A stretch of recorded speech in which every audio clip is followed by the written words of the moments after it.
Welcome back. This is our third episode of Better Living and Twinning podcast. Again, I'm Natasha Parks. And I'm Ashley Johnston. And we are work twins. We are also extension agents of the University of Florida, IFAS Extension in Duval County. To learn more about why we named the podcast Better Living and Twinning, tune into episode 1. But for today's topic, we're going to talk about being proactive versus reactive. Now remember, we're work twins, but we have different specialties, right? So my specialty is more family resource management, food entrepreneurship, personal financial management, and Ashley. And my area focuses on nutrition, physical activity, mindfulness, so that wellness perspective. Right. So we're going to give you our perspectives. And remember, like our first episode, it's always going to be about facts. That's right. Not fiction. All right, let's go ahead and get started. Ashley. All right. So as Natasha mentioned, our topic today is proactive versus reactive. And she also talked about fact and fiction because that was our episode 1. So let's kind of recap. Fact and fiction, episode 1. We're talking about how to discern the difference between the two. Then we moved into holistic health. What is that? We talked about your health umbrella and what motivates you to change. And we talked about the different stages of change. And now we're going to lead into proactive versus reactive. And so when I talk about being reactive, this is where I want you to be kind of mindful about your reactivity. If you have a reaction, check in with yourself and see how you feel. Are you angry? Are you sad? Did you make a mistake and maybe you don't want to make that mistake anymore? Are you trying your best and maybe you just faltered a little bit? And when you do that, you can kind of go back to those stages of change and figuring out where you are and be able to make those healthy, holistic behaviors. So that's kind of how it's all intertwined in my mind. And so I wanted to give you an example in the nutrition world. So last time we talked about maybe setting a goal of getting more sleep. So now let's talk about maybe you want to do more tracking of your food. Maybe you want to start food journaling. Well, is that something that you've done before, or is that something that's brand new to you? Is that overwhelming to you, or is it something that you feel pretty comfortable with? And so if you do feel pretty comfortable with it, you're more active, more likely to be more proactive with it. And that's where your planning comes into place. So being able to plan your meals ahead, find healthy recipes and meal prep and things like that. And that'll make your tracking and journaling a lot more easier than if you were to maybe eat a big meal and then feel guilty about it and not know, like, did I have too many calories or did I have not enough? And I don't maybe want to make this mistake anymore. And so that's, just focusing on being proactive and being able to put that plan in place and not getting overwhelmed. And if it is overwhelming, take it one step at a time. Yeah, we live busy lives. Some of us have family we have to attend to, whether that's your children or elderly parent. And if you come home from a 9 to 5, 8 to 5 job, you need to eat, right? Mm-hmm. And the family needs to eat. So if you plan it ahead of time, it'll make your process just that much more easier when you get home. That whole flow, Yes. Especially if you meal prep. Okay, right. Meal prep, I do a little bit of meal prepping on Sundays. It takes me about 2.5 hours.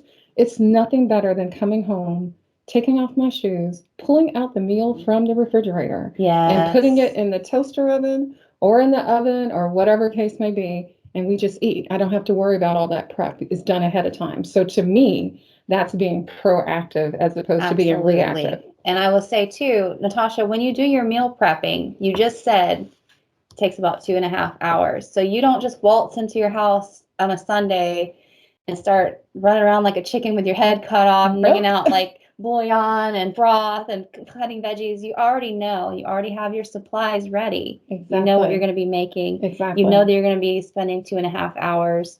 And that's what undoes your stress in the future. Absolutely. That is, for me as a mom, that is the most stressful time, is getting in and out of the car and then into the home and just scrambling to try to get everything done when you just have a couple hours. Exactly. And, maybe in one of these episodes, we should talk about how to plan out that whole process, because I used to meal prep for breakfast, lunch, and dinner. Yeah. Because my kids took their lunch to school every day.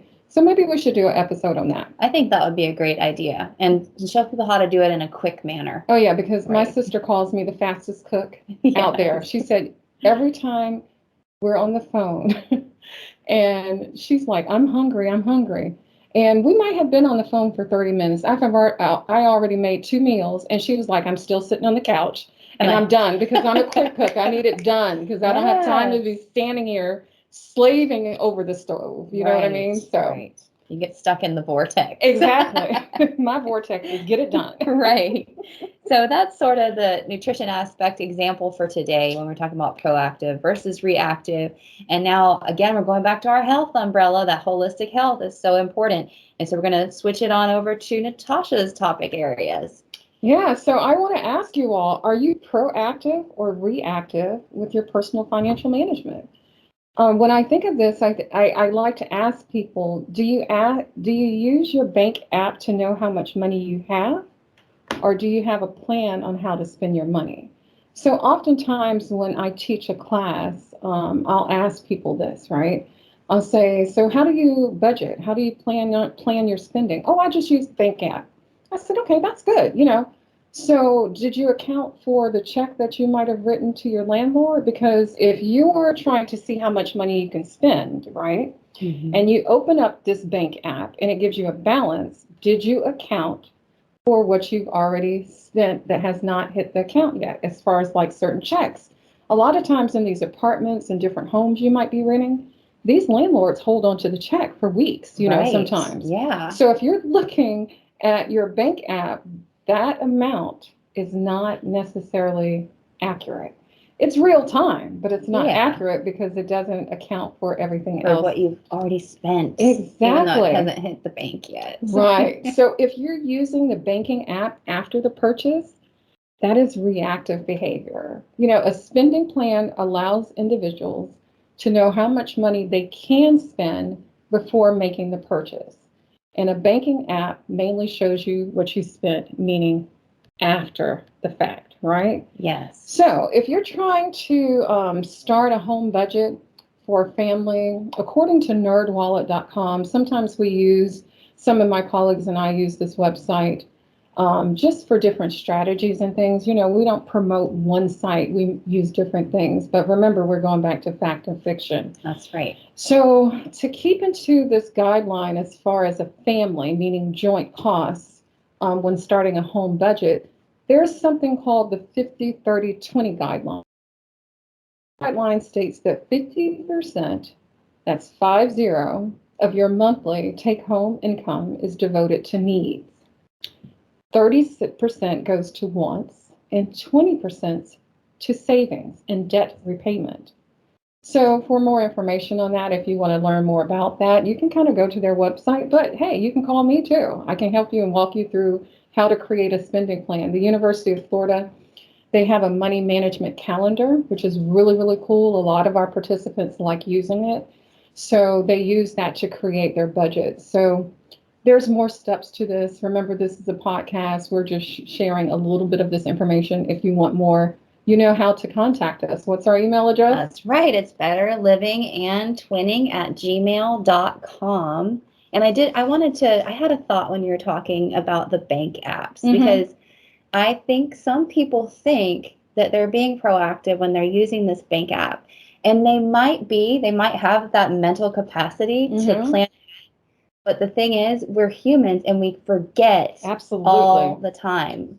All the time. Like I'll just be sliding that debit card all weekend, and I have a tiny credit union, so they don't process anything until Monday, and then it's like, oh my goodness, look at all that damage that I did. Absolutely. And you know, I would be remiss if I didn't state that some banking apps actually have a budgeting tool in it.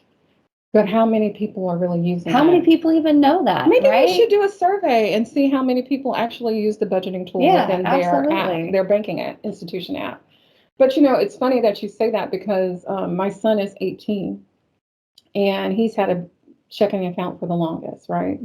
So, you know, we talked about the living on my own before. I told you that we do that that simulation of being 25 years old. And I told him, I said, dude, you have to write everything down. Mom, I already have it in my head. And I'm like, dude, You need to write it down. I said, oh, I forgot. You're young. You don't have that many bills. So you Okay, can so remember like, what you you remember spent. those four things? Those four things that you spent. So you can subtract that from your balance. And now he's getting ready to be 19. He just bought his first Mm-hmm. car, Yep. paying car insurance. Yep. Dude, you need to write this stuff down. You And know when what I you get mean? your own place, then now you got the Netflix streaming, you got HBO Max, you got all the little things that creep in there that you don't think about every day. Exactly. And I like the fact, one thing I want to tell people is even though we're telling you you need to have a spending plan slash budget, it's really about how you want to manage your money, right? Mm-hmm. You can use an app to have it. There are many apps that have a budgeting tool in it, right? You can write it down. My aunt, she really pulls out an Excel spreadsheet every time she Mm-hmm. spends money. You know what I mean? Wow, yes. So there are so many different ways, and we just don't want to tell you that you have to do it this way. What we're No, saying is find a your better, system. exactly. Find your system that works best for you. Exactly. Yeah, That's what I'm about. Yes, you need a spending plan, but do what works for you. So absolutely. with that being said, I think this is the end of this episode, right? Yes. Thank you for listening to episode 3 and tune in to episode 4 where we will talk about. Smart goals, and we'll probably put something in there about how does your personality determine how you eat, work out, and manage your finances. Yeah, that's going to be fun. Yeah, or we might do smart goals. So we're trying to figure it out, but stay tuned for the next episode. Thank you so much for joining us. Remember, it's all about fact, not fiction. And this is Better Living in 20.